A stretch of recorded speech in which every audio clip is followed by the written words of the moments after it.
हमारे शिखर पुरुष शांत रंजन जी करने वाले हैं। मैं उनसे आग्रह करता हूं कि अपनी सहमति दे कि समागम की कार्यवाही प्रारंभ हो। शांत रंजन जी। जी नमस्कार, प्रारंभ किया जाए। माननीय शांत रंजन जी की स्वीकृति हमारे लिए सबसे बड़ी बात है और यह स्वीकृति हमें मिल गई। अब इसके संचालन के क्रम में सर्वप्रथम मैं विराट हिंदुस्तान संगम के प्रांतीय अध्यक्ष डॉक्टर देवेंद्र सिंह जी, जो जिनका एक पर्याय गढ़ तोड़ने वाला भी है, पुरंदर भी है, जड़ता तोड़ने वाले हैं और इसी क्रम में इन समागमों का ये आयोजन कर रहे हैं। इनसे मैं आग्रह करता हूं कि इस समागम में सम्मिलित जो शिखर पुरुष हैं, स्वांत रंजन जी और महियसी गरियसी वंदनीया अभिनंदनीया मृदुला सिन्हा जी, और ये पंच तत्वों में जैसे अनिल की प्रमुखता है, वैसे ही प्रमुखता हमारे संगठनों में अनिल ठाकुर जी का है। इन सबों का ये अभिनंदन करें और विषय का उल्लेख करें ताकि समागम में सम्मिलित सज्जनों को इस विमर्श का लाभ मिल सके। डॉक्टर देवेंद्र सिंह जी। यहाँ उपस्थित सभी लोगों को मेरा नमस्कार और इस कार्यक्रम में आप लोगों का स्वागत। आप सब यहाँ पर वर्चुअली उपस्थित हुए हैं, इसलिए आपका अभिनंदन और आपका आभार, धन्यवाद। यह संगठन विराट हिंदुस्तान संगठन डॉक्टर सुब्रमण्यम स्वामी द्वारा गठित संगठन है और विश्व के लगभग 140 देशों में इसके कार्यक्रम चल रहे हैं और भारत के भी लगभग सभी प्रांतों में इसके संगठन के काम चल रहे हैं और बिहार में भी हम लोगों ने इस कार्यक्रम को लगभग अधिकांश जिलों तक फैलाया है। यहाँ पर उपस्थित पूर्व राज्यपाल वंदनीय डॉक्टर मृदुला सिन्हा जी को मेरा विशेष नमस्कार, आभार, क्योंकि उन्होंने इस कार्यक्रम में आने के लिए अपनी स्वीकृति प्रदान करके और हमारे कार्यक्रम की महत्ता को और गरिमा को बढ़ाया है। और माननीय स्वांत रंजन जी, ये तो हम लोग के कामों के अभिभावक रहे हैं।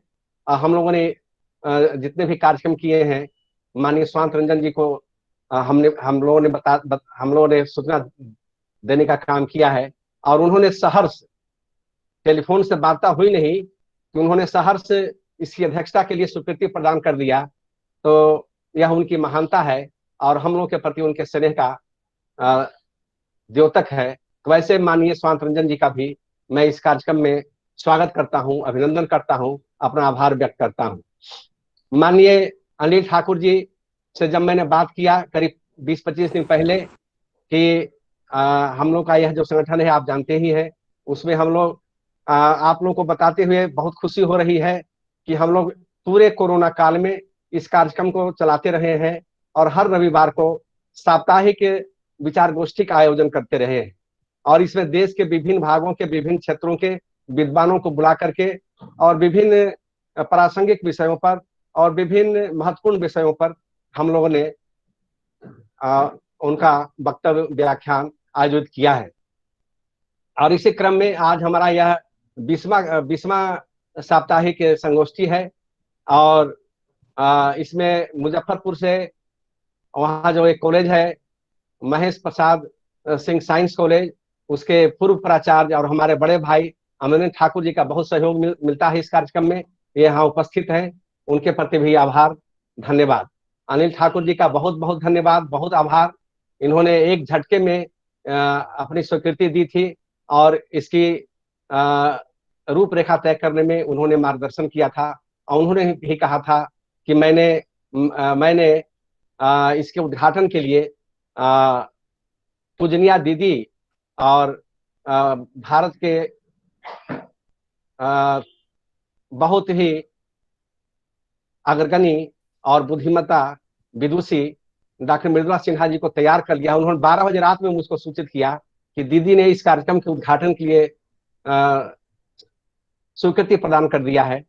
वैसे अनिल जी ठाकुर हम लोग के बीच में हैं और हम लोग के शुभचिंतक हैं, और इन्होंने ही कहा कि जब ऐसे लोग जुट रहे हैं तो माननीय स्वांत रंजन जी से आप आग्रह कीजिए। तो उन्हीं के, मैं तो चाहता ही था कि स्वांत रंजन जी हम लोग के कार्यक्रम में आए, लेकिन उन्होंने विशेष रूप से मुझे निर्देशित किया कि माननीय स्वांत रंजन जी को भी इस कार्यक्रम में उपस्थिति और अध्यक्षता के लिए आप स्वीकृति प्रदान कीजिए।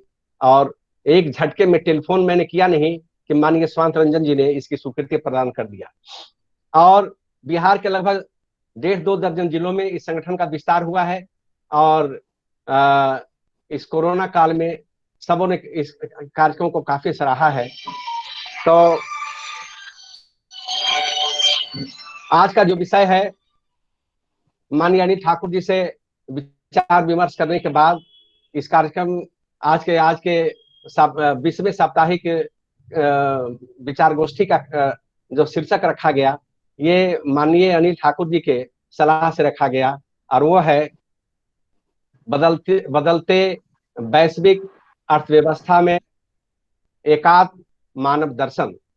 तो आज एकात्म मानव दर्शन पर व्याख्यान के लिए हमारे बीच राष्ट्रीय स्तर के प्रमुख बौद्धिक और मनीषी लोग उपस्थित हैं।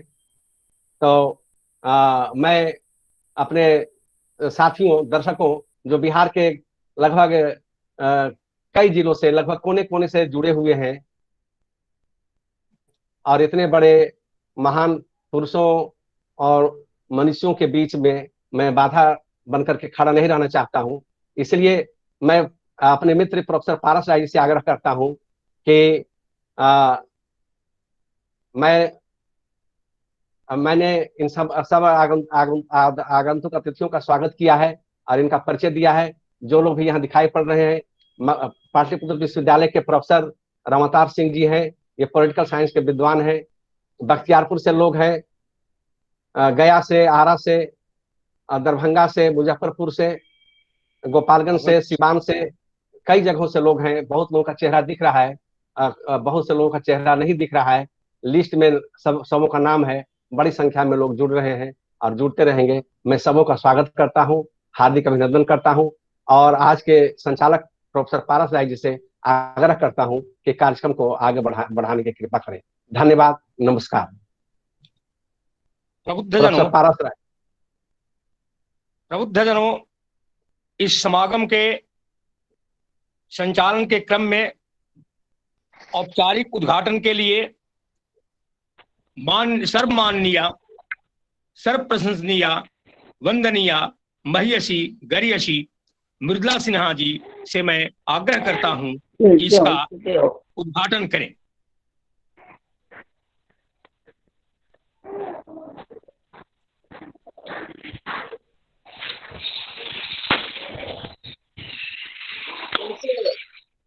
वैसे तो प्रतिदिन 1 या 2 वेबिनार का उद्घाटन या अध्यक्षता करनी पड़ रही है।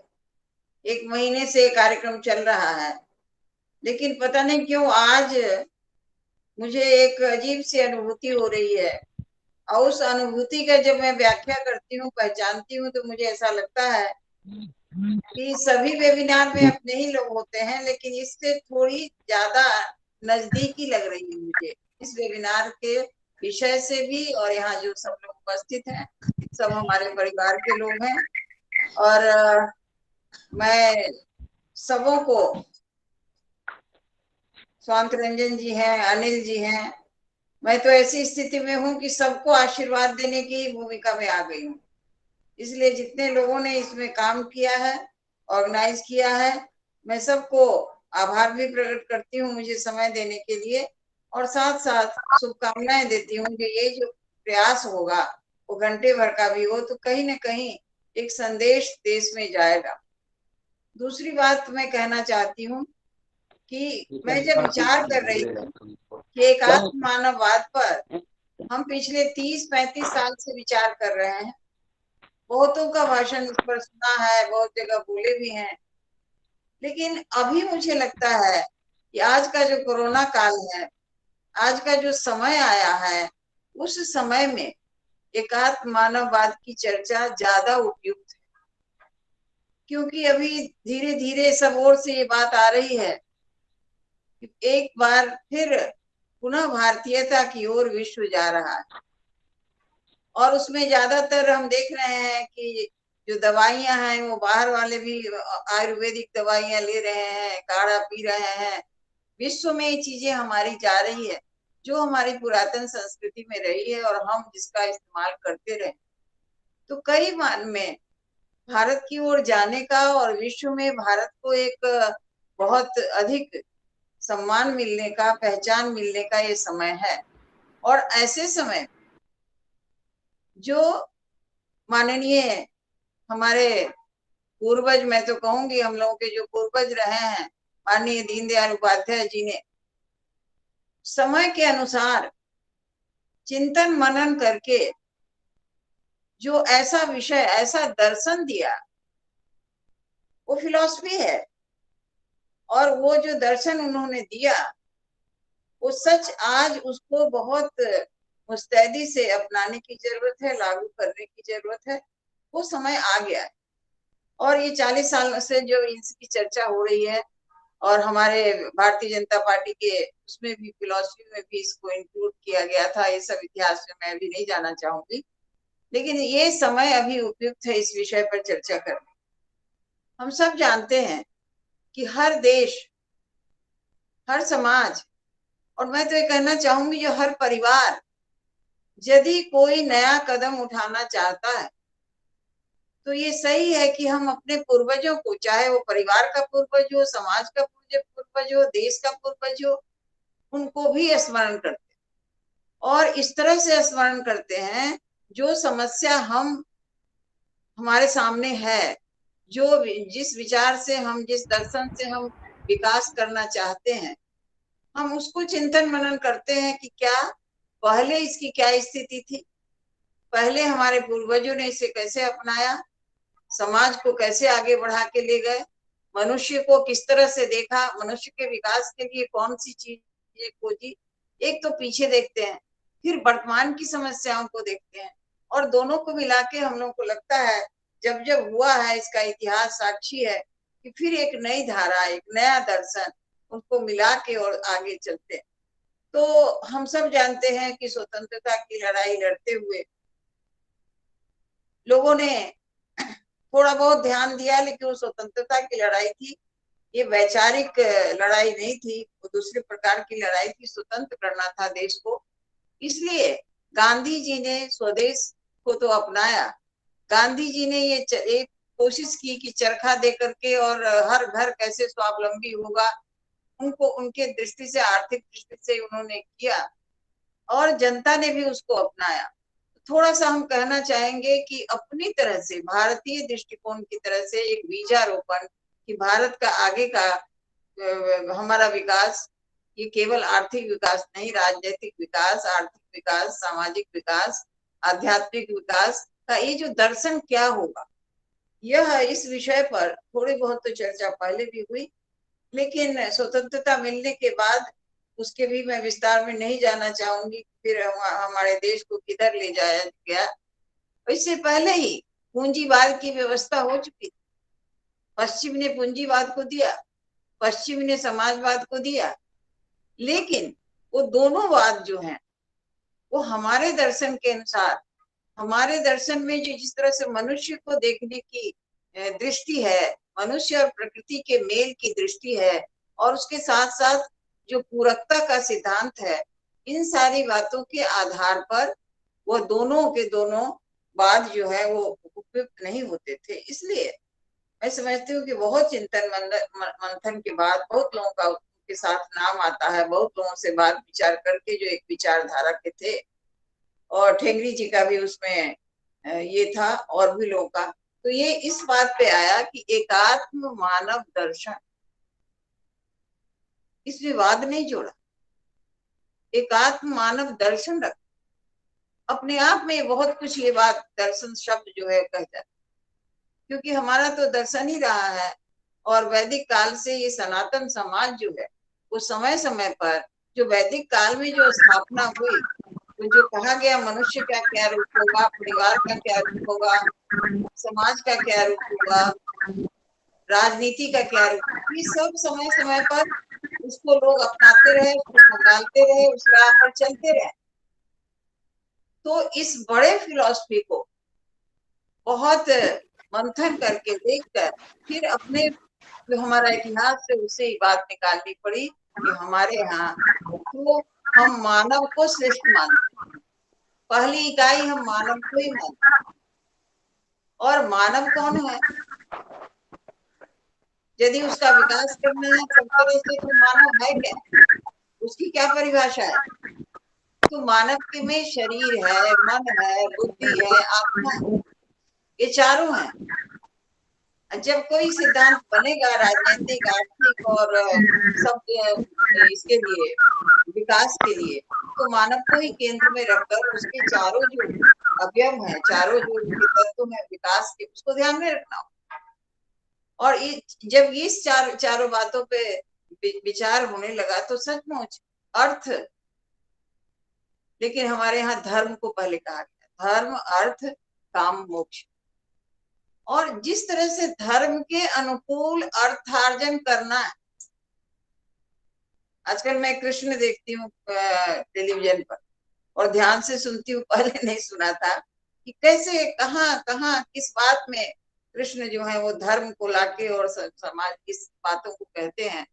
तो ये धर्म के अनुसार ही अर्थ कमाना है, अर्थार्जन उसके अनुसार हो, और वो जो अर्थ होगा धर्म के अनुसार होगा तो उसमें काम की पूर्ति होगी। हमारी जो वासनाएं हैं, हमारी जो इच्छाएं हैं, हमारे जो बहुत सारी जो हमारे शिक्षाएं हैं मनुष्य के, उनकी पूर्ति के साथ धर्म है, अर्थ है, काम है, पूरे संसारिक इच्छाएं हैं, उनकी भी एक धर्म के अनुकूल ही पालन करते हुए फिर मोक्ष की ओर जाना। क्योंकि हमारे यहाँ बाकी कहीं मोक्ष की परिभाषा नहीं है। हमारे यहाँ की इसके बाद भी हमको दूसरा मोक्ष प्राप्ति करनी है। तो इसलिए इसी संसार में रहकर व्यक्ति के लिए धर्म भी आवश्यक है और उसका जो अर्थ भी आवश्यक है, और अर्थ के साथ साथ काम आवश्यक है। सब इसकी मनुष्य की जो प्राकृतिक इच्छाएं हैं वो सारी है काम, और उसके बाद मोक्ष की ओर जाना है। ये केवल भारतीय दर्शन में है। उस प्रकार से 4 पुरुषार्थ करने, और चारों पुरुषार्थ में भी कोई मोक्ष की तरफ जाने की बात होती है जब हम चारों पुरुषार्थ करते हैं। तो इस तरह से एक बहुत बड़ा एक चलता है कहने में, अब कहाँ से बात चली मुझे स्मरण नहीं आ रहा है, जो कमाएगा वो खाएगा। लेकिन भारतीय संस्कृति में ये बात नहीं, जो कमाएगा वो ही खाएगा नहीं, जो कमाएगा वो खिलाएगा।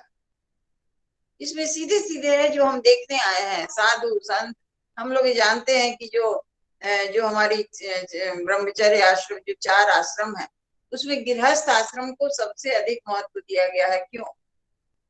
क्योंकि गृहस्थ आश्रम पर ही ब्रह्मचर्य आश्रम, वानप्रस्थ आश्रम और संन्यास आश्रम, तीनों आश्रम उसके ऊपर ही निर्भर है। सन्यासी कमाते नहीं थे, वानप्रस्थी कमाएंगे नहीं, लेकिन इसका मतलब नहीं कि वो खाएंगे नहीं। तो गृहस्थ जीवन पर, गृहस्थ अवस्था जो है आश्रम है, उसके ऊपर वो ध्यान दिया गया। और इसके लिए एक और हमारे यहाँ मूल्य है, इसको हम जीवन मूल्य कहेंगे। तो वो जीवन मूल्य है कि हमारे यहाँ व्यष्टि से समष्टि की ओर जाना है। व्यक्ति है, व्यक्ति का महत्व है, लेकिन उसके साथ धीरे धीरे धीरे हमको एकाकार हो जाना है, समाज में चला जाना है, समाज के प्रवाह में चले जाना है। तो इस तरह से हम व्यष्टि से उसकी समष्टि की ओर जाते हैं।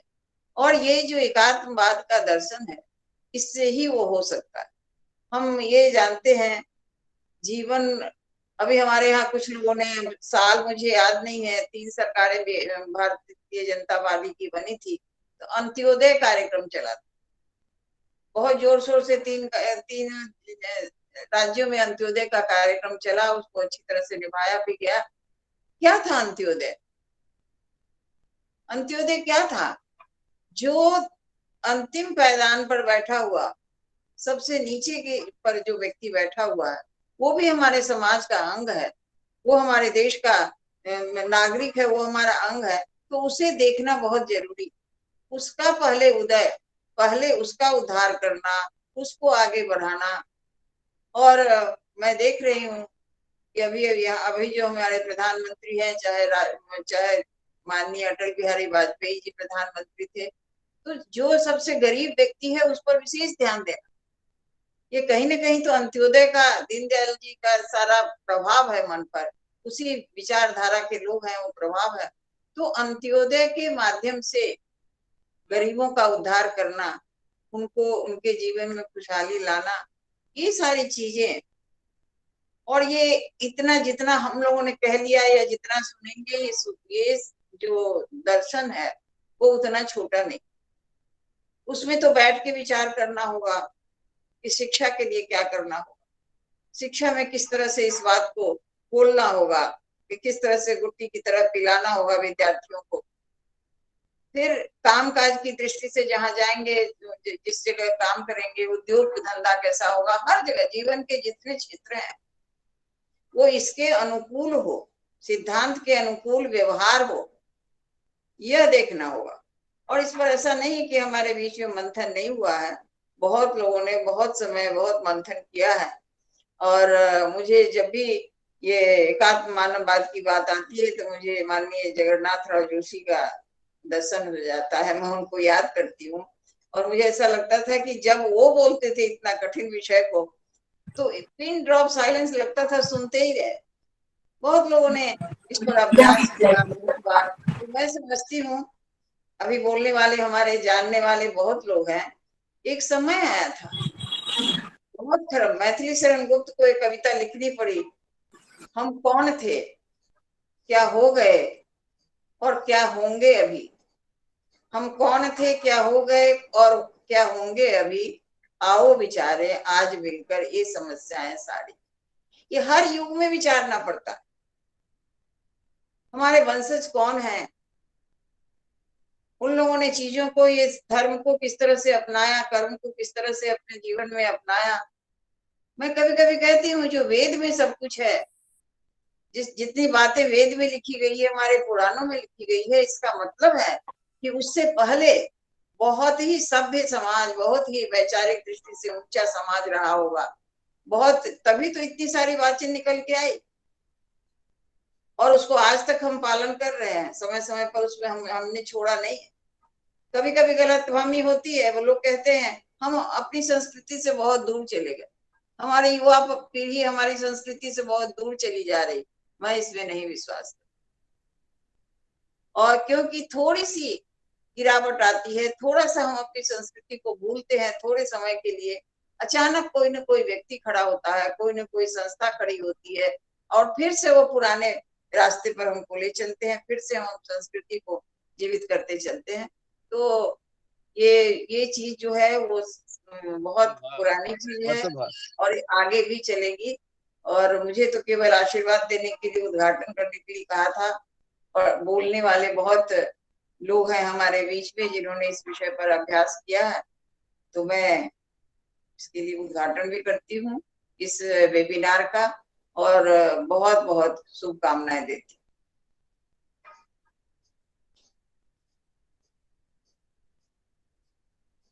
आगे सब विषय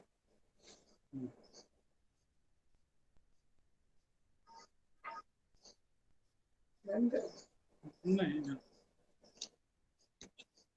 म्यूट करोगे ना? नहीं, तू गया है पर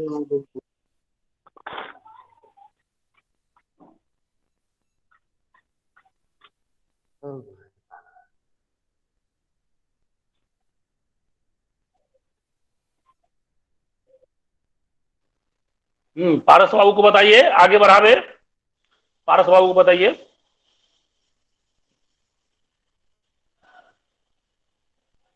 देवेंद्र बाबू, पारस बाबू को बताइए। और दीदी को एक जगह और अभी वेबिनार में जाना है आधे घंटे के बाद। तो मान्यवर स्वांत जी का अध्यक्षीय भाषण कराइए। जी अनिल जी, जी अनिल हाँ, जी, पारस बाबू आ गए जी। खेद के साथ कहना पड़ रहा है कि तकनीकी कारणों से मेरी आवाज आप लोगों तक नहीं जा रही थी। आ गई मैंने अभी कहा कि गार्गी मैत्रेयी को हम पढ़ते आए थे, आज दीदी के रूप में हमने देखा, इनका आशीर्वाद मिला और इनके महत्वपूर्ण विचार सामने आए। अब मैं अखिल भारतीय बौद्धिक प्रशिक्षण प्रमुख स्वांत रंजन जी से करबद्ध प्रार्थना करता हूं कि इस विषय को विवेचित करें, इसकी मीमांसा करें, ताकि आज की पीढ़ी, आज के लोग इसको समझ सके। माननीय स्वांत रंजन जी। धन्यवाद आदरणीय दीदी, बहुत दिन बाद उनके दर्शन हो रहे हैं इस वेबिनार के माध्यम से। और इसलिए जैसा उन्होंने कहा कि एक सुखद अनुभूति हो रही है, बिल्कुल ऐसा ही आनंद मुझे मिल रहा है, क्योंकि बहुत वर्षों तक बिहार में रहने के कारण से सबके साथ प्रत्यक्ष काम करने का मौका मिला था और उसमें बहुत ही आनंद उस समय और अभी भी उसका स्मरण करने में आनंद की अनुभूति होती है। इस वेबिनार में, इस गोष्ठी में उपस्थित डॉक्टर देवेंद्र जी, डॉक्टर पारसनाथ राय जी, डॉक्टर श्रीमान अनिल ठाकुर जी और भी सभी विद्वज्जन, मेरे मित्रों, बहुत ही सरल शब्दों में आदरणीय दीदी ने एकात्म मानव दर्शन कैसे आज भी प्रासंगिक है, इस बात को उन्होंने बहुत ही सरल शब्दों में हम सबके सामने रखा। वो तो बड़ी विद्वान है और कहानी के माध्यम से, घटनाओं के माध्यम से और समाज जीवन से जुड़ी हुई ऐसी अनेक जो अपनी बातें हैं उनसे बहुत ही अच्छे ढंग से वो हम सबको विषय समझाती रहती हैं। ये एक आनंद की बात है। हम लोग को भी कुछ न कुछ उससे नई नई बातें, नई नई चीजें प्राप्त हो जाती हैं।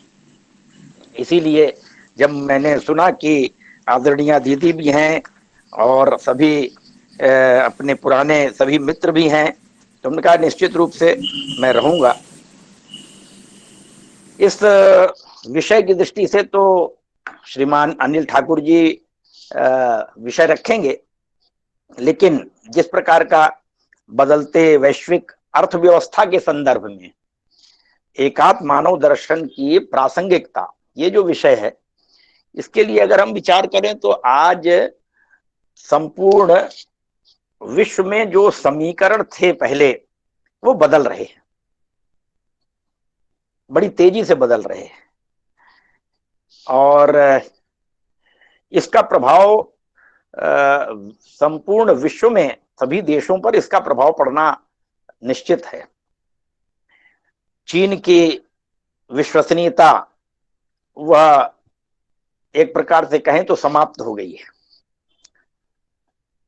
और भारतवर्ष एक बड़ी शक्ति के रूप में, विश्वसनीय मित्र के रूप में संपूर्ण विश्व में एक दिशा देने वाला ऐसा एक देश जो सबके साथ मिलकर के चल सकता है, जो सबको साथ लेकर के चल सकता है और जो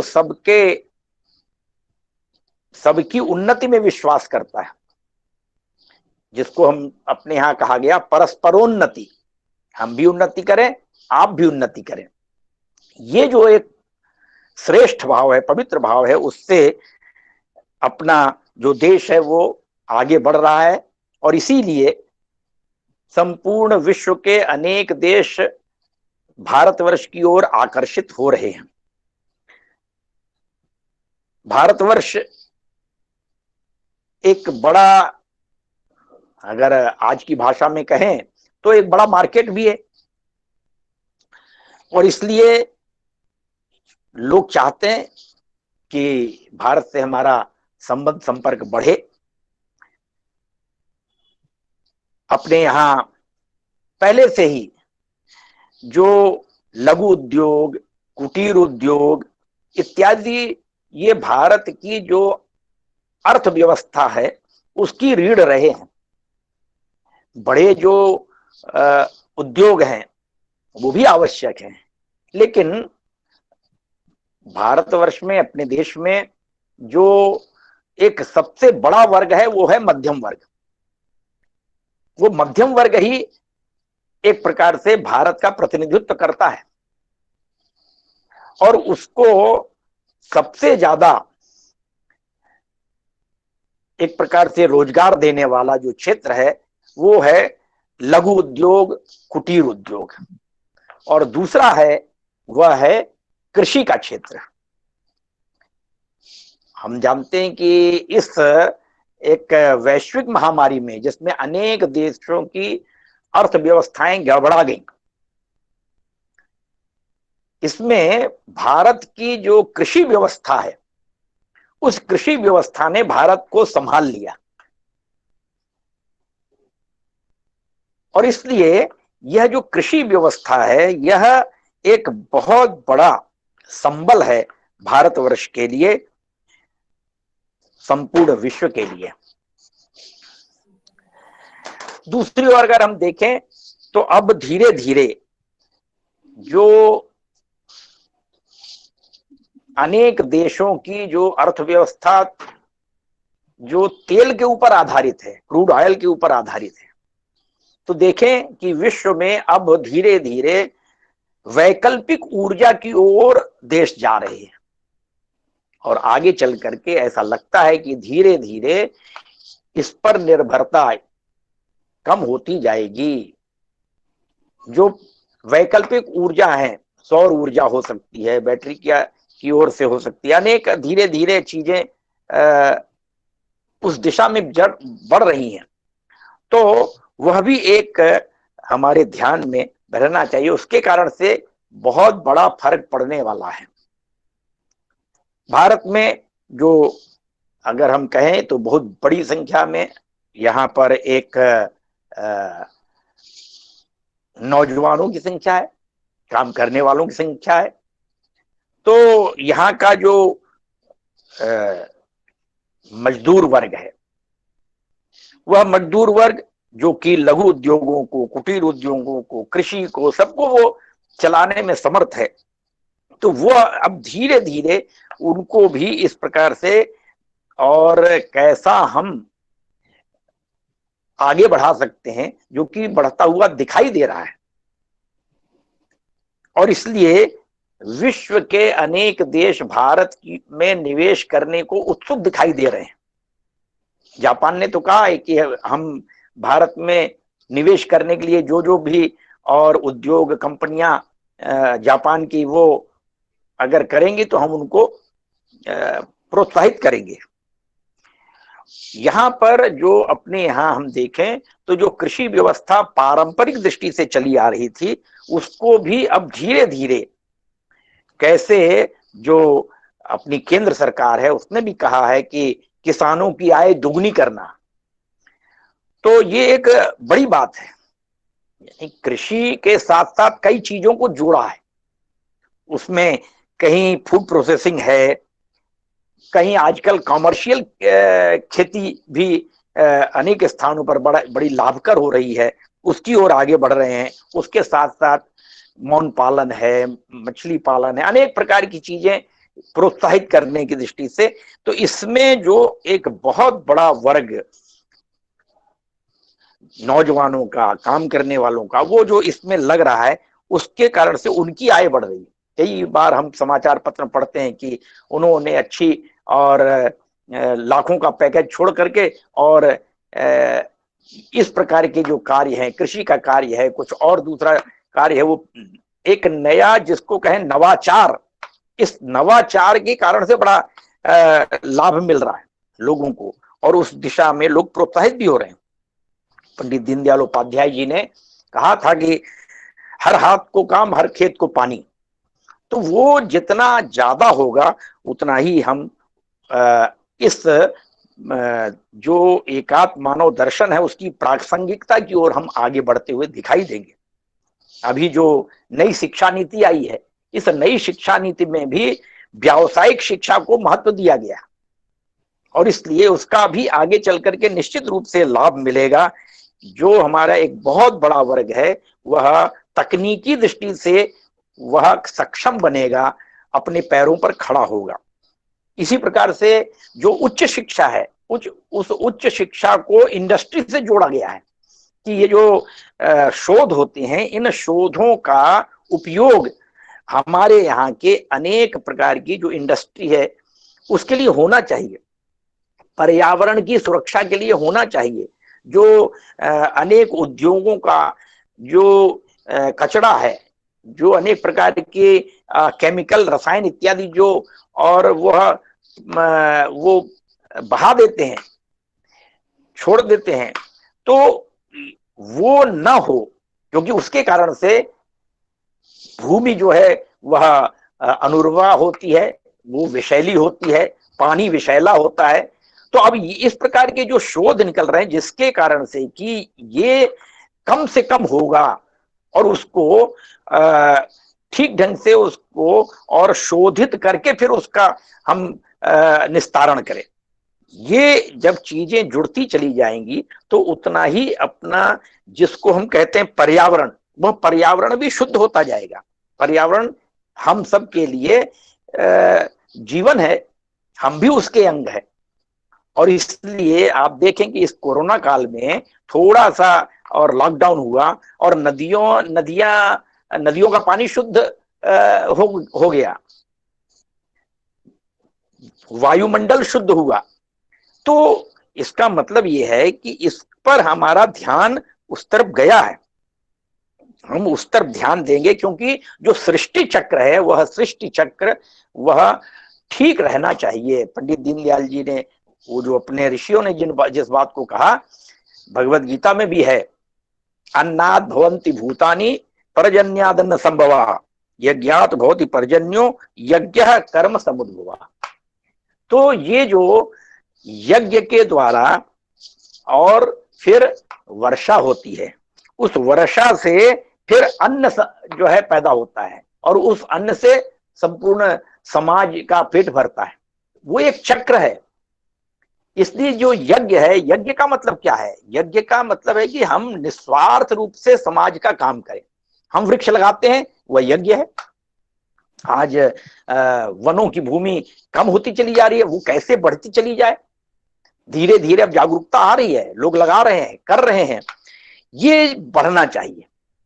तो अपने यहाँ कहा है, पंडित दीनदयाल जी ने भी इसको दोहराया है कि अपनी जो संस्कृति, हिंदू संस्कृति है, उसमें प्रकृति का शोषण नहीं है, प्रकृति का दोहन है। हम उसका उपयोग करें लेकिन उसको समाप्त नहीं करें। आगे आने वाली पीढ़ी को, जिसको हमने कहा कि हमारे ऊपर जो ऋण है वह जो देव ऋण है कि जैसा हमको प्राप्त हुआ है, जलवायु, पर्यावरण, सभी कुछ जो हमको प्राप्त हुआ, वह कैसे शुद्ध रह सके, आगे आने वाली पीढ़ी को हम कैसे वह दे सकें, इसके लिए ये आवश्यक है। तो अपनी जो हिंदू जीवन शैली है, उस हिंदू जीवन शैली का महत्व संपूर्ण विश्व को इस 4-5 महीने के जो संकट काल है उसमें समझ में आया कि हिंदू जीवन शैली वह ही हमारे जीवन को स्वस्थ रखने के लिए सब प्रकार से अभी भी अच्छी है। उसको हम कैसे बढ़ा सकते हैं, उसका महत्व लोगों के, योग का महत्व लोगों को समझ में आ रहा है। आज जो है ये कोरोना से हमारा लंग्स हमारे और प्रभावित हो जाते हैं, फेफड़े, योग हमारा यह, और इसलिए घर का खाना, जो आज फास्ट फूड की ओर नए नए नौजवान वो भागते हैं, लेकिन वो फास्ट फूड आज का जो, और चिकित्सक कहते हैं कि वो हमारे लिए ठीक नहीं है। घर का बना हुआ ताजा भोजन वो सबसे उपयुक्त है। तो जो हिंदू जीवन शैली है, आज हम साफ सफाई के दृष्टि से, और हाथ साफ करना है और मास्क लगाना है, अपने यहाँ तो पहले से ही कहा कि हम जब जाते किसी के भी घर गए तो जूते चप्पल बाहर उतारना, हाथ पैर धोना और उसके बाद घर में प्रवेश करना, ये अपने यहाँ पहले से परंपरा रही है। तो ये जो हिंदू जीवन शैली है, उस हिंदू जीवन शैली, उसका प्रभाव संपूर्ण जीवन पर पड़ता है, संपूर्ण भारत या संपूर्ण देश की अर्थव्यवस्था पर पड़ता है। और इसलिए एक शब्द बहुत अच्छा कहा था पंडित दीनदयाल जी ने, कि जैसे प्राणायाम में हम प्राण का और संयमन करते हैं, उसी प्रकार से अर्थ का संयमन, उसको उन्होंने नाम दिया अर्थायाम। यह अर्थायाम वह हमको ठीक से कैसे संयमित ढंग से बना करके रखना है, ये सब एक दूसरे के साथ जुड़े हुए हैं। हम परस्पर मिल करके परस्पर पूरक हैं, जैसा आदरणीय दीदी ने कहा। तो ये पूरकता का भाव, उससे ही संपूर्ण विश्व का कल्याण होगा, हम एक दूसरे की चिंता कर सकेंगे। इस नाते से एकात्म मानव दर्शन यह प्रासंगिक है, और उसके आधार पर हम आगे अपना जीवन संपूर्ण विश्व का भी हम कैसे चला सकेंगे, भारत का तो हम और अच्छी तरह से चला ही सकते हैं, संपूर्ण विश्व को भी हम इस दिशा में ले जा सकते हैं। इस नाते से प्रयत्न करना चाहिए, हो ही रहा है, सब जगह प्रयत्न चल रहा है। मैं अपने वाणी को इन्हीं शब्दों के साथ विराम देता हूं। सबको बहुत बहुत धन्यवाद। साधुवाद शांत रंजन जी, आपने जिस ढंग से इस विषय को विवेचित किया, इसके सारे अंगों का स्पर्श किया, वह सराहनीय है और प्रेरणास्पद। आज के नौजवानों के लिए, आज के समाज के लिए यह चिंतन सर्वाधिक उपयुक्त है। अब इस क्रम में हम अपने मुख्य वक्ता अनिल ठाकुर जी को आमंत्रित करना चाहता हूं।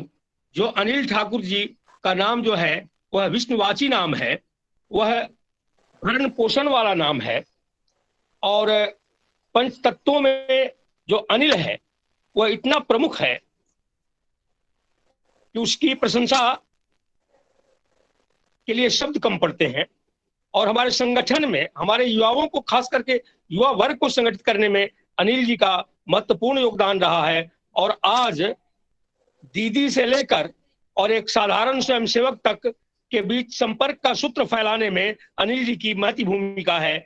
ऐसे श्रीमान अनिल ठाकुर जी से मेरा करबद्ध निवेदन है कि वे अपना वक्तव्य प्रस्तुत करें ताकि हम सब लाभान्वित हो सके। अनिल ठाकुर जी। जी, सबको हमारी ओर से नमस्ते, प्रणाम। अभी ऐसा लग रहा था कि हम ऑनलाइन बैठे हुए नहीं हैं, वेबिनार में नहीं है। दीदी का हो, अपने माननीय स्वांत रंजन जी का हो, सामने लग रहा कि सामने बैठे हुए हैं। और सचमुच में वेबिनार तो हमेशा चल रहा है, कार्यक्रम हो रहे हैं, लेकिन आज बहुत दिन के बाद लगा कि आमने सामने बैठ करके हम लोगों की बातचीत हो रही है और हम बौद्धिक सुन रहे हैं। और बौद्धिक में ऐसा लगा कि हमारी प्यास बुझी नहीं है। हम एक गिलास पानी पीना था, आधे गिलास में ही छीन लिया गया। और माननीय स्वांत जी ने उस गिलास को थोड़ा और भर देते तो और अच्छा लगता, लेकिन उन्हें समय की मर्यादा को ध्यान में रख करके, और दीदी को भी कार्यक्रम में जाना है उसको ध्यान में रख करके, इन्होंने हम लोगों को प्यास से अभी स्वांत रंजन जी ने भरने नहीं दिया। प्यास अभी बुझी नहीं है स्वांत जी के बौद्धिक से, जबकि काफी कम समय में इन्होंने जिस प्रकार से सारा विषय रखा है वो बहुत काबिले तारीफ है। कोई विषय छोड़ा नहीं है माननीय स्वांत जी ने। एक हम लोगों के बड़ी खुशी की बात है कि एक एक पहलू को इन्होंने, अर्थव्यवस्था के जो विभिन्न आयाम है उनको छुआ है। माननीय दीदी ने उद्घाटन भाषण में जिस प्रकार से सारा विषय रखा, उसमें उन्होंने उस आयाम को छुआ है, उसकी जो प्राचीनता है उसको उन्होंने छुआ है। केवल आज का जो कुछ प्रसंग है कहने के लिए मुख्य वक्ता के नाम पर जरूर है, लेकिन दीदी का जो बौद्धिक रहा है और माननीय स्वामी जी का रहा है वो अपने आप में पूर्ण हो गया है, पूर्णता प्राप्त कर लिया है। तो केवल एक इस नाते मैं कुछ विषय को रखना चाहूंगा जिस विषय की थोड़ा सा माननीय स्वामी जी ने छुआ है और दीदी ने भी छुआ है।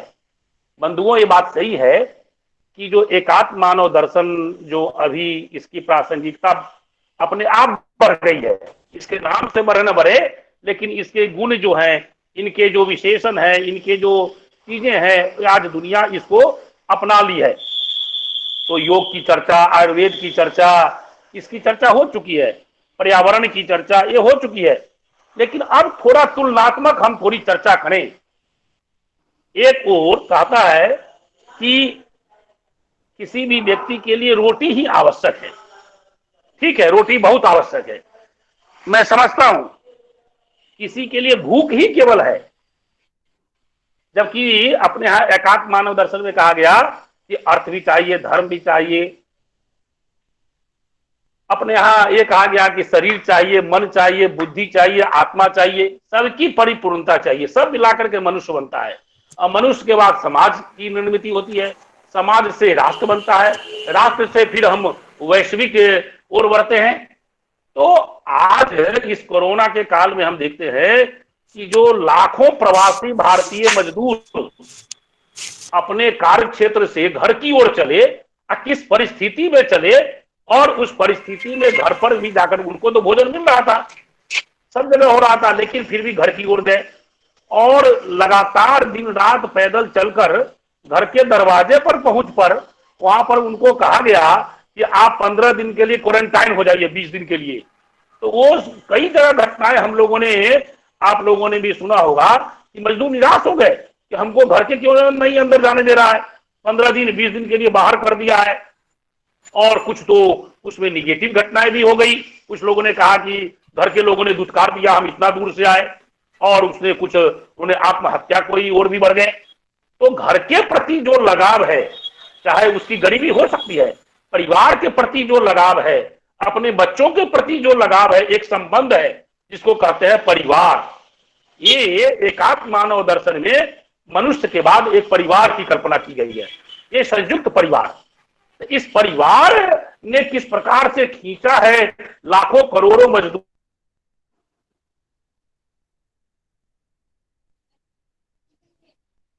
नहीं,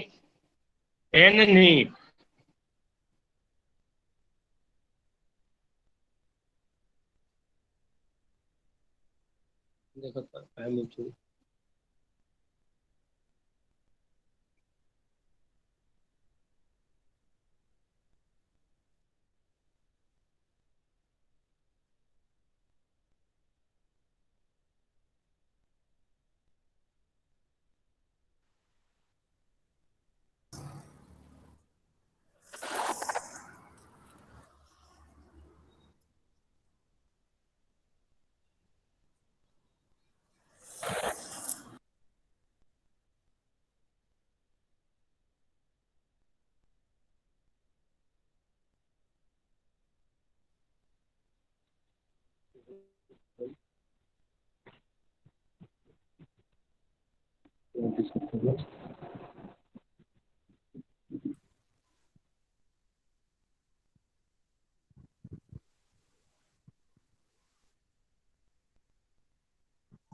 क्षमा करेंगे, थोड़ी तकनीकी ये हो गई थी, तो मैं विषय को पूरा कर रहा हूं।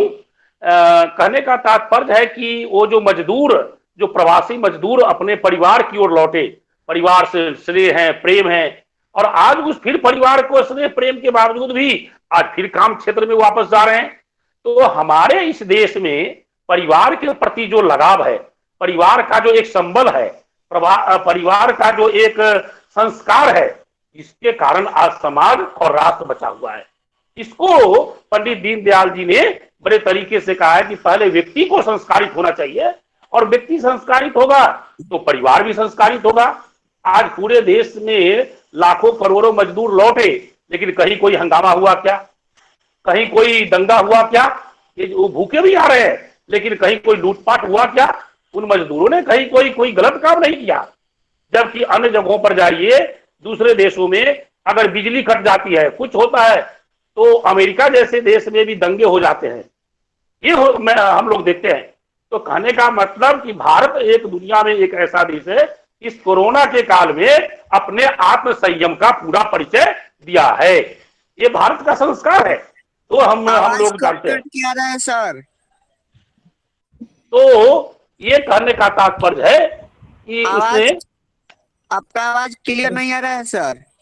आत्म संयम आवाज आ रही है? आप देखिए अपना माइक वो देख लीजिए, हमारी ओर से तो जा रहा है। और सभी जी, तो आत्म संयम का परिचय दिया। आज दुनिया में रिसर्च हो रहा है कि भारत कैसे। अब तीसरी मैं बात पर आ रहा हूं।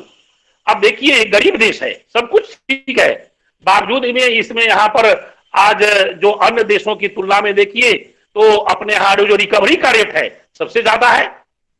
गांव में कोरोना तो नहीं है, कोई रिक्शा चालक कोरोना से पीड़ित नहीं है। कोरोना से पीड़ित कौन हो रहा है? जिनको डायबिटीज है।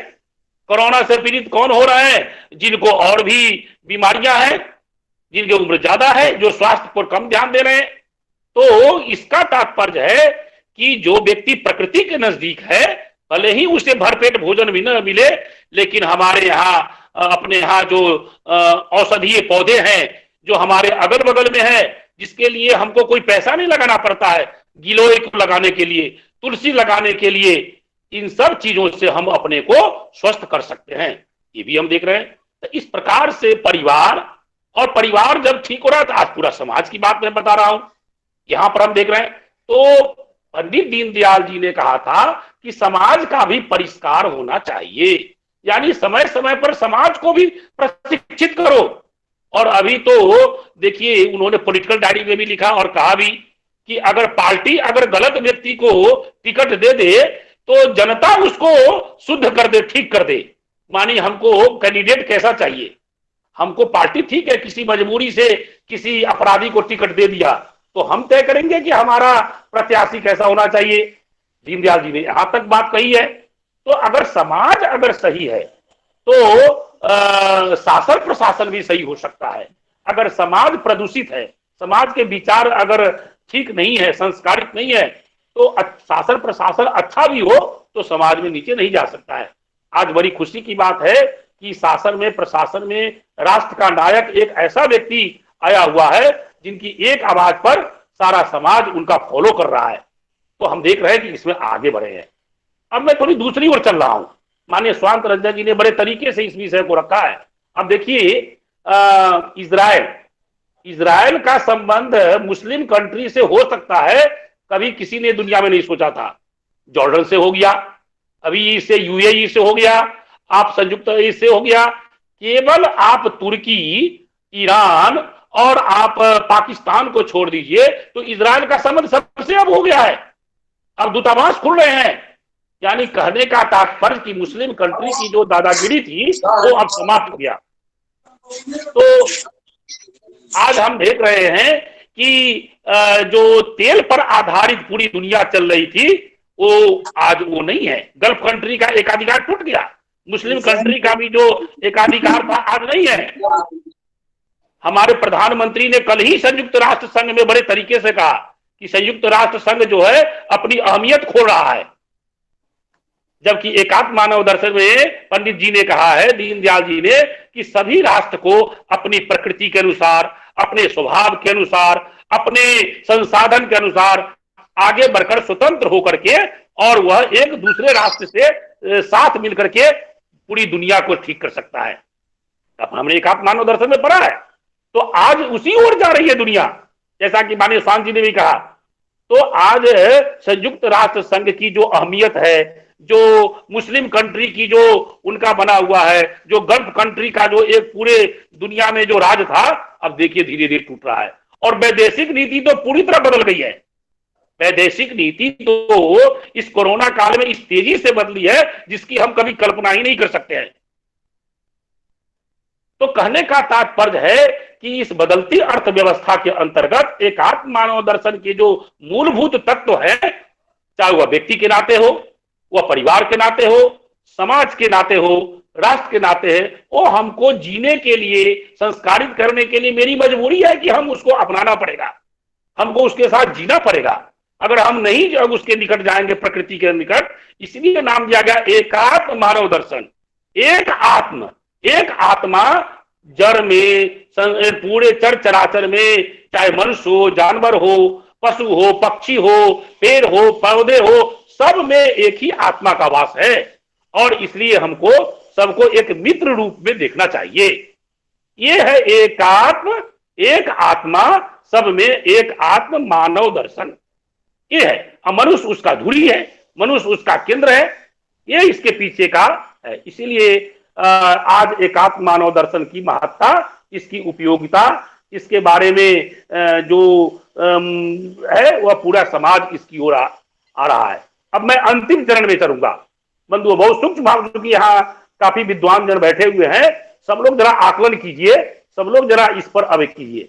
आज भारत की मैं कोई कल्पना नहीं कर रहा हूं, भारत में सबसे ज्यादा निर्यात क्या हो रहा है? भारत में सबसे ज्यादा निर्यात आज जड़ी बूटी मसाले के हो रहे हैं। अब देखिए, तो एलोपैथी की दवा तो हो ही रही है, आज आयुर्वेदिक में कई % आगे बढ़ गया है। आप ये देखिए, एक आंतरिक में बता रहा हूं, कभी अमेरिका के बारे में सुने होंगे कि अमेरिका का राष्ट्रपति चुनाव जीतने के लिए एक ऐसे देश के प्रधानमंत्री का नाम लेगा कि जिसने उस देश के जो मुख्यमंत्री थे तो उनको प्रतिबंध लगा दिया अमेरिका आने में। आज अमेरिका का चुनाव भी पूरी तरह से इर्द गिर्द भारत केंद्रित हो गया है। क्यों हुआ है? क्योंकि भारत की जनता, भारत के लोग वहां पर बहुत बड़ी संख्या में है अमेरिका में, और पूरी दुनिया में जो हिंदू लोग हैं, वो जो भारतीय समाज है, वो एक स्वर से बोल रहा है, एक प्रकार का सोच रहा है। अब दो बड़ी घटना घटी है इस समय। आप देखें, जिस समय अपने यहां राम जन्मभूमि का शिलान्यास हुआ, उसको पूरे लाइव देखने वाले दुनिया में कितने करोड़ थे? आप तुलना कीजिए, वर्ल्ड रिकॉर्ड बना है। और फिर प्राइम मिनिस्टर का भी जो भाषण हुआ है, अभी हमने देखा कि 15 अगस्त को उसको लाइव देखने वाले क्या है, तो प्राइम मिनिस्टर के 15 अगस्त के भाषण को सुनने वाले में 3 करोड़ ज्यादा लोग संख्या थी वहां पर, जो राम जन्मभूमि का जो है इस विषय पर। तो कहने का मतलब कि कई देश की जनसंख्या उसके बराबर नहीं है।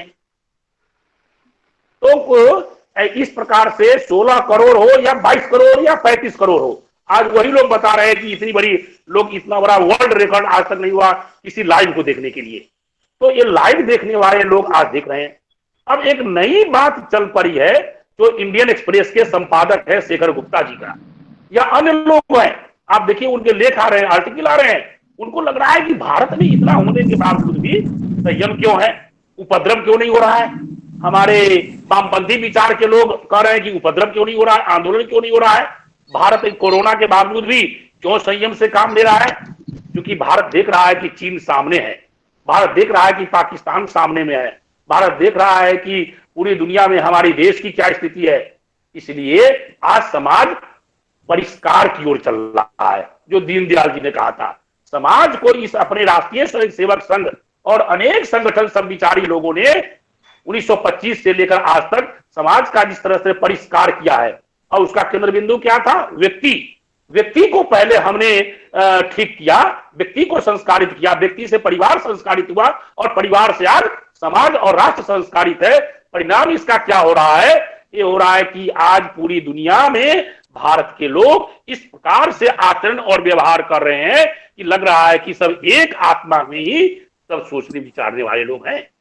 आप देखिए, इसलिए पूरे वर्ल्ड में आज राम जन्मभूमि के बारे में हो, भारत के बारे में हो, अपनी अर्थव्यवस्था के बारे में हो, सोच के बारे में हो, सब एक समान हो रहा है। और यही तो हम चाहते थे। तो इस समाज का परिष्कार अपने अनेक जो 40-42 संगठन हैं, और भी संगठन है जो हमारे विचारों के निकट है, चाहे पतंजलि हो, चाहे श्री श्री रविशंकर जी का हो, या अनेक समाज में जो लोग काम करने वाले हैं, इन सब लोगों के कामों से आज हमारा देश इस रूप में आत्म समाज परिष्कार की ओर चला गया है, और समाज आज स्वस्थ है, और भी आगे स्वस्थ होने वाला है इस कोरोना के बावजूद भी। तो कहने का तात्पर्य है कि व्यक्ति को हमने केंद्र बिंदु माना, लेकिन वहां कम्युनिज्म किसको माना? व्यवस्था परिवर्तन। व्यवस्था परिवर्तन कर दो तो सब ठीक हो जाएगा। वहां पूंजीवाद ने क्या माना अमेरिका ने कि पूंजी मानी अधिक से अधिक फैक्ट्री लगाओ, अधिक से ये करो। देखिए सबसे ज्यादा मरने वाले अमेरिका के लोग हैं। तो आज तो उदाहरण आ गया ना पूरे वर्ल्ड में कि जहां सबसे अधिक अस्पताल है वहां सबसे अधिक लोग मरने वाले हैं कोरोना में, और जहां सबसे कम अस्पताल है वहां घर में ही क्वारंटाइन होकर के लोग स्वस्थ हो रहे हैं। इसका अर्थ ये नहीं कि हम अपने को सुरक्षित नहीं रखें, मैं इसके खिलाफ नहीं, लेकिन इम्यूनिटी पावर इतना हमारे यहाँ के एक गरीब मजदूर का है, एक सामान्य व्यक्ति का है जो प्रकृति के निकट है, उसको कोरोना कुछ नहीं बिगाड़ रहा है। कोरोना उसको बिगाड़ रहा है जो हमेशा एसी में रह रहे हैं, कोरोना उनको बिगाड़ रहा है जो फास्ट फूड खा रहे हैं। इस तरह से मैं देख रहा हूं। तो कुल मिलाकर के इस कोरोना ने, जैसा कि दीदी ने भी कहा और हम भी इस प्रकार से देख रहे हैं कि इस एकात्म मानव दर्शन के विचारों को, प्रासंगिकता को, महत्व को आज वर्ल्ड में आज दिखाई पड़ रहा है। और आज दुनिया अगर बचेगी तो इसी के मूलभूत सिद्धांतों के आधार पर बचेगी, इन्हीं को अपनाने से बढ़ेगी। और इस प्रकार से करके और हम इस काम में अगर और भी ज्यादा तेजी से बढ़े तो मैं समझता हूं कि हमारे जो सपने थे जिस प्रकार से एक एक करके पूरे हो रहे हैं, ये भी अंतिम सपना जो है निश्चित रूप से ज्यादा नहीं, संघ 2025 आ रहा है, संघ के 100 वर्ष पूरे होने वाले हैं। तो हमारे पूजनीय सुदर्शन जी की बात याद आती है, उन्होंने बराबर कहते थे कि 21वीं सदी का जो सूर्योदय होगा उसके लक्षण दिखाई पड़ने लगेंगे। आज देखिए लक्षण क्या, तो आंखों के सामने दिख रहे हैं कि पूरे विश्व में भारत का क्या स्थान हो रहा है।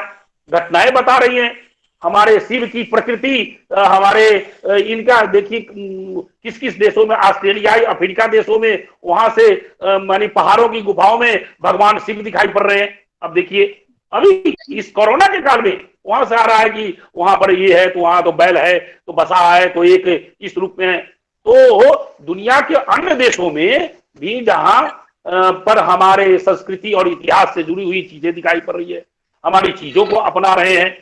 तो कुल मिलाकर के यह जो राष्ट्र एक स्वयंभू हो, एक संपूर्ण हो, एक परिपूर्ण हो, और सभी राष्ट्र मिलकर के अपना अपना काम करे। संयुक्त राष्ट्र संघ ठीक है, इस काम को पूरा किया कि नहीं किया, कल तो नरेंद्र मोदी जी ने काफी उसको धिक्कारा है संयुक्त राष्ट्र संघ को, और इस रूप में कहा कि आप अपनी अहमियत खो रहे हैं। तो इतनी आवाज बुलंद करने की साहस भारत के अंदर है, ये बहुत बड़ी बात है। तो कहने का तात्पर्य है कि हम उस ओर प्रगति की ओर आगे बढ़ रहे हैं, और ये जो वैश्विक विपदा आई है वो वैश्विक विपदा हमको अपनी भारतीय संस्कृति से, परिवार से सबसे निकट लाने में और हमको सहायता कर रही है। तो मैं समझता हूं कि सूत्रवाक्य में जो भी घटनाएं घट रही हैं, हम भारत केंद्रित ही उसका कल्याण संभव है। ये हमने अपने उद्घाटनकर्ता से भी सुना, हमने माननीय अध्यक्ष महोदय स्वांत रंजन जी ने बड़े सारगर्भित और एक एक विषय करके कहा। उसको कुछ बातों को मैंने, क्योंकि प्रवासी मजदूर किस प्रकार से परिवार के निकट गए, फिर वापस कैसे शांतिपूर्वक लौट रहे हैं, फिर हमारी काम धाम कैसे चले, कहीं कोई दंगा नहीं, कहीं कोई फसाद नहीं, कहीं कोई रेप नहीं, कहीं कोई केस नहीं, ये सब भी हम देख रहे हैं। तो पूरा शांतिपूर्वक ढंग से ये समाज जो है इस कोरोना के काल में अपने आप को, जबकि चतुर्दिक दिखा हुआ है भारत, आंतरिक और बाह्य दोनों ओर से भारत आज जिस प्रकार से परेशानी में है, उस परेशानी को किस तरीके से झेल रहा है हम ही समझ सकते हैं। तो इस चुनौती को सामना करते हुए निरंतर भारत प्रगति की ओर है। मैं समझता हूं आज का विषय जो है मेरे से छोटे से कार्यकर्ता के दृष्टि से जो मैंने सोचा था वो मैंने आपके बीच रखा। शेष हमारे संचालन करता है, शेष हमारे आगे के सर हैं, बताएंगे। सत्सह आभार अनिल ठाकुर जी, अनंत सत्सह साधुवाद, अनंत आभार आपके इस वक्तव्य के लिए। और आपके इस अमृतवाणी का श्रवण कर हमारे नौजवान ये काफी प्रेरणा ग्रहण करेंगे और निश्चित तौर पर हम विश्व गुरु की ओर, विश्व गुरु के पद की ओर बढ़ रहे हैं और भारत पूरे विश्व में अग्रणी देश बनने जा रहा है। अब इस महत्वपूर्ण समागम में जिन लोगों ने भागीदारी की उन लोगों के लिए धन्यवाद ज्ञापित करने के लिए वीरेंद्र कुमार जी को मैं आमंत्रित करता हूं। वीरेंद्र कुमार, मेरी आवाज जा रही है? जी जी, एकदम स्पष्ट आ रही है सर, आपकी आवाज स्पष्ट आ रही है, क्लियर है, क्लियर है। वीरेंद्र कुमार जी,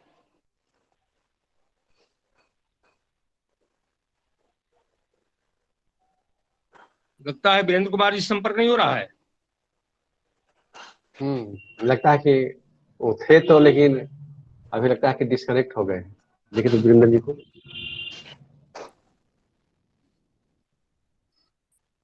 थे, लंबे समय तक थे वीरेंद्र जी। रहे होंगे, निश्चित रहे होंगे।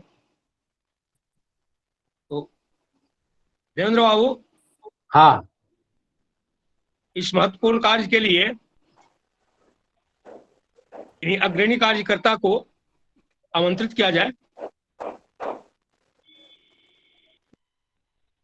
अमरेंद्र ठाकुर जी हैं हम लोग के बीच में। हाँ बिल्कुल बिल्कुल, उपयुक्त है ठाकुर जी। बिहार है, बिहार यूनिवर्सिटी में संस्कृत के प्रोफेसर थे जी जी, और एमपी साइंस कॉलेज में प्राचार्य थे। तो हम लोग के साथ में है, उनसे मैं आग्रह करता हूं कि आज के जो धन्यवाद ज्ञापन करने वाले व्यक्ति थे वो टेक्निकल कारण से अभी डिस्कनेक्ट हो गए हैं। तो माननीय अमरेंद्र जी ठाकुर इस गुरुतर कार्य को संपन्न करें। माननीय अमरेंद्र ठाकुर जी, माननीय अमरेंद्र जी ठाकुर जी जी, हम सब लोगों को, अनिल ठाकुर जी को, माननीय मृदुला सिन्हा जी को, जो हम लोग के उपाध्याय दीदी जी हैं, और स्वांत रंजन जी, सब लोगों को इतना सुंदर ढंग से आज के परिप्रेक्ष्य में जो एकात्म मानववाद है इस पर उन्होंने चर्चा की, हम लोगों को बौद्धिक दिया है और इससे पूरे भारतवर्ष को, विश्व को इससे लाभ होगा। ये बहुत सुंदर आज का वेबिनार रहा और अपना बहुमूल्य समय निकाल करके सब लोगों ने इसमें अपना समय दिया है और इस तथ्य को रखा है। तो अंत में धन्यवाद ज्ञापन के लिए मुझे कहा गया तो औपचारिक ही है, क्योंकि इतना सुंदर जो है सो इतने बड़े बड़े लोगों को हम क्या धन्यवाद दें, लेकिन औपचारिकता तो पूरी करनी पड़ती है। इसी के क्रम में मैं संस्कृत के विद्यार्थी होने के नाते मैं आप लोगों से यही अनुग्रह करता हूं कि अपना जो वैदिक जो जीवन पद्धति है यह ही केवल भारतवर्ष नहीं विश्व को ही कल्याण प्रदान करने वाला है। और इस पर हम लोग कैसे आवे? हमारे यहाँ तो पूर्ण रूप से वेदों में कहा गया कि एको देवः सर्वभूतेषु गूढ़ः सर्वव्यापी सर्वभूतांतरात्मा, इसका कि अनिल ठाकुर जी ने बहुत अच्छा से इसका किया कि सभी जड़ चेतन में एक ही आत्मा है। एको देवः सर्वभूतेषु गूढ़ः सर्वव्यापी सर्वभूतांतरात्मा यस्तु सर्वाणि भूतानि आत्मन्येवानुपस्थिति सर्वभूतेषु आत्मानं ततो न विजुगुप्सते। यह वैदिक जो है सो पद्धति है। और हम दीनदयाल उपाध्याय जी के जो एकात्म मानव दर्शन और ये है, इस पर मैं एक बात जो है सो कृषि से संबंधित कहना चाहता हूं कि अगर हम लोग मिलकर के इस चीज को लागे कि हमारे यहाँ वेदों में कहा गया कि सुनग्वम सुफाला विकृसंतु भूमिम सुनंग किनासा अभियंतु वाहई, कि बैलों के द्वारा, घोड़ों के द्वारा हमारे खेती का खेती होनी चाहिए, जिससे पृथ्वी माता की जो है सो हल्कापन और उसमें उर्वरा शक्ति जो है सो बढ़ती है। आज जो हम ट्रैक्टर से खेती कर रहे हैं यह महंगे खेती होने का प्रथम साधन है और इससे प्रदूषण भी फैलता है। तो अगर हम लोग भारत सरकार से निवेदन करें कि जो बैल से खेती करते हैं या बैल रखते हैं उनको कुछ हम लोग मदद करें, भारत सरकार की तरफ से कुछ सब्सिडी के रूप में उनको दिया जाए, तब क्या होगा कि हर हाथ को काम और हर खेत को पानी की व्यवस्था जो है सो संपन्न हो सकती है और इससे कृषि तो उन्नत होगा ही। क्योंकि कहा गया कि पृथ्वी माता ही सब जो है सो माताओं की माता है। वो जब सुरक्षित रहेंगी तो सब सुरक्षित हो जाएगा। तो आज के दिन में बहुत सुंदर एकात्म मानव दर्शन पर सब लोगों ने जो है सो तथ्य दिया है। मैं बहुत बहुत धन्यवाद जो है सो ज्ञापन करता हूं इसके ऑर्गेनाइजर देवेंद्र बाबू को कि इन्होंने बहुत श्रम करके और बहुत जो है सो इस मेहनत पूर्वक इस काम को संपन्न करके और महीनों से इस काम को चला रहे हैं और बड़ा आनंद प्रदान कर रहे हैं। और इससे भारत को, विद्वत जन को, जो भी इसमें जुड़े हैं या जुड़ने वाले हैं या जुड़ रहे हैं, सबको इससे लाभ जो है सो प्रदान हो रहा है। आज मैं अनिल ठाकुर जी को बहुत दिनों के बाद जो है सो यहाँ बेगूसराय के बाद जो है सो आज प्रत्यक्ष लगा कि बौद्धिक जो है सो सुन रहे हैं। बहुत अच्छा लगा। स्वांत रंजन जी क्या तो बौद्धिक प्रमुख हमारे रहे हैं, उनको मैं क्या धन्यवाद दूं। लेकिन मैं धन्यवाद और अनिल ठाकुर जी को आशीर्वाद देता हूं कि इसी तरह हम लोगों का मार्गदर्शन करते रहें और माननीय दीदी जी हम लोगों को आशीर्वाद देते रहें। और यह धन्यवाद के जो है का जो ये है, मैं औपचारिक रूप से मैं पूर्ण करता हूं। सब लोगों को अपना निवेदन जो है सो अपना प्रणाम निवेदन करता हूं। जय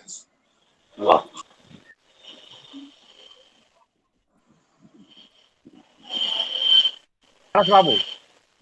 हाँ देवेंद्र बाबू आपका माइक, हाँ हाँ बोला जाए। जी जी अंत में तो हाँ वीरेंद्र बाबू जुड़ गए हैं। अच्छा तो उनका भी सुन ले। आभार आभार, अच्छा लगेगा। हाँ तो वीरेंद्र जी, डॉक्टर वीरेंद्र कुमार जी जो आज के कार्यक्रम धन्यवाद ज्ञापन करने के लिए तैयार थे, जुड़ गए हैं। तो उनसे मैं आग्रह करता हूँ कि संक्षेप में धन्यवाद ज्ञापित करें। वीरेंद्र जी आपकी आवाज नहीं आ रही है, आपकी आवाज नहीं आ रही वीरेंद्र जी। नहीं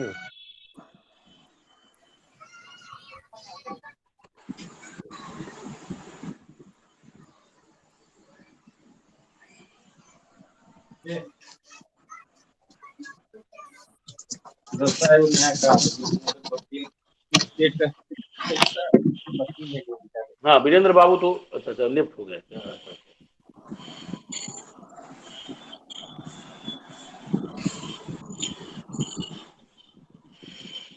ठीक है पारस बाबू।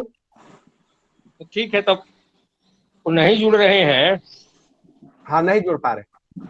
हाँ तो अब अध्यक्ष जी से आग्रह है कि इस सभा की समाप्ति का आदेश दें। अध्यक्ष जी स्वान जी तो अभी गए हैं एक जगह और बैठक में। अभी मैंने देखा कि वो बैठक में अभी गए हैं। हाँ अभी तुरंत 2 मिनट पहले लगता है। तो उनकी सहमति की प्रत्याशा में और अध्यक्षीय सहमति की प्रत्याशा में वीरेंद्र कुमार जी ज्वाइन कर लिए। वीरेंद्र कुमार जी ज्वाइन किए अभी आ रहा है उनका, ज्वाइन कर लिए। अगर ज्वाइन कर लिए हैं तो अपनी बात, अपना उद्गार व्यक्त करें। फिर लेफ्ट कर रहे हैं, ज्वाइन करते हैं लेफ्ट भी होते हैं, ज्वाइन करते हैं लेफ्ट हो रहा है। कुछ गड़बड़ी है लगता है उनका। प्रॉब्लम तो है, टेक्निकल प्रॉब्लम है इसके साथ। हाँ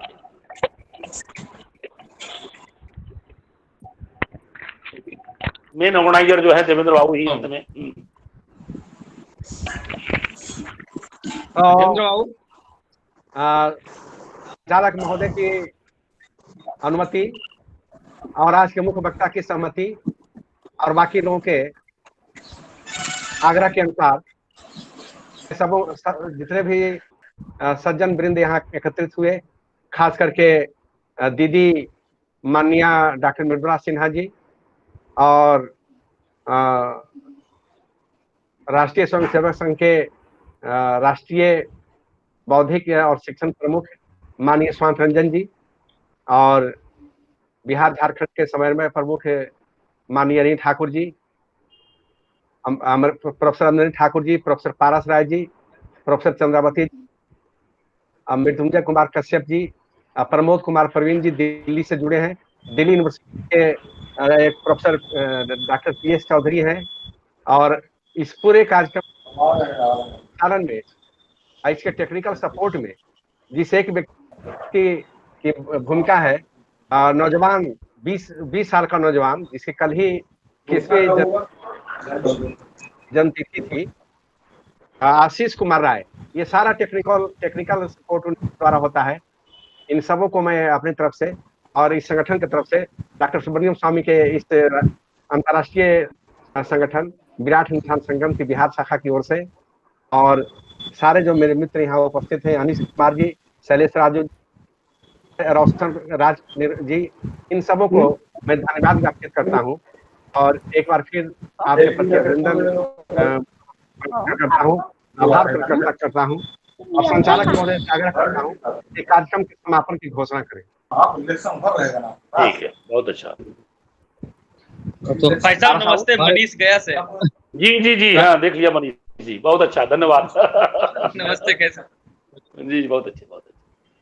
ठीक है, तो प्रांतीय अध्यक्ष जी, प्रांतीय अध्यक्ष जी की अनुमति से और सबों की सहमति से यह सभा समाप्ति के कगार पर है, लेकिन पहले नहीं अंत में ही, अभी जैसा कि कल हमारे एक जो युवा कार्यकर्ता का जन्मदिन था और अभी 25 को हम लोगों ने जन्मदिन मनाया है, जिन पंडित जी के एकात्म मानव दर्शन पर आज का यह समागम आधारित था। तो अपनी तरफ से, अपने समाज की तरफ से मैं पंडित जी को भी श्रद्धांजलि अर्पित करते हुए और एक भागलपुर के हमारे मित्र, विद्वान मित्र अंजनी कुमार राय जी, उनका भी अभिनंदन, आभार व्यक्त करते हुए इस सभा की समाप्ति की घोषणा कर रहा हूं। जय भारत।